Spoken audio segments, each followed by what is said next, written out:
Creation and great suffering have been traditional ways that human beings have been initiated into the depths, the painful depths of full, mature humanity.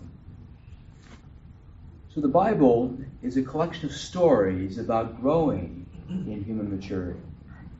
Today's first reading is one such story. It's painful for us to listen to what's going on. Don't forget, this is a family story. Israel loves all of his children, it's obvious. But his youngest, the child of his favorite wife, really has captured his heart. Unfortunately, he makes no bones about it. And so his siblings are jealous from the get-go. Not only that, Israel waves a huge flag before all the kids by himself making a coat for this beloved son of his. So the coat represents everything that these siblings despise about Joseph. That he's special, he's different, he is most loved.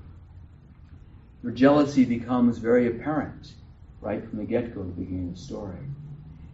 At some level, there's not too much wrong with jealousy as long as you're aware of it. As long as you can consciously carry it and say, yeah, I'm jealous.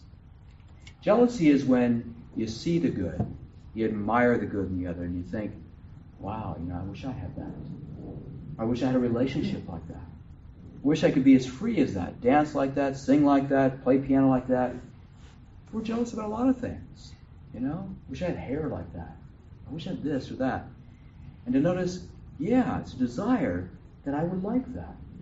The invitation is to step into it. What will it take for you to be able to get that? Does that mean you work at it? Does that mean you learn the skill? Does that mean you become more robustly vulnerable, growing in intimacy, so you have a relationship like that? Each situation is different. But when we're lazy, we say, nah, I don't want to do that. Too much time to learn to play piano, too much time to learn how to be an artist. I'm just going to sit here and be jealous of you. And so I start speaking against you or about you or mean to you. Maybe I steal a few of your paintbrushes or cut one of the strings in your guitar. That's jealousy, run wild. But the story doesn't end there. That would have been enough. They're not jealous of him as much as they are envious. Oh my gosh. You've heard the phrase green with envy? It's because the ancient peoples really believed that people were envious. There was a change in their organ, actually the liver, created kind of a greenish hue in the skin. Envy is not the desire for the good. Envy is the desire to destroy the good. If I can't have it, you can't either. So at some level, a low form of envy is gossip. If I can't have the good reputation you have, then I'm going to try and destroy it. Start this vicious rumor. Okay? If I can't get what you have, I'm going to steal it. I'm going to vandalize it. Or, the sad story in this case, they plan to literally kill their own brother. That's how envious they were. Envy is going along a dark, long, dark hell, where you begin to think like the evil one, that your life is all about you. And everybody should figure that out and bow down to you and give you what you want without cost. It should be given to you freely. But as I do, that doesn't feed into human maturity. Oh no. It feeds into remaining as an infant, as a little child. Because that's what children act like. And mom is just an extension of me. So is dad.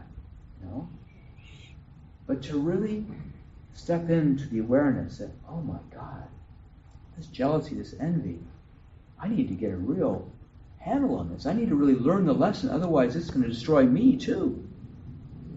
With the bile and the poison of thinking that all of life is about me. And that's the lie of the evil one.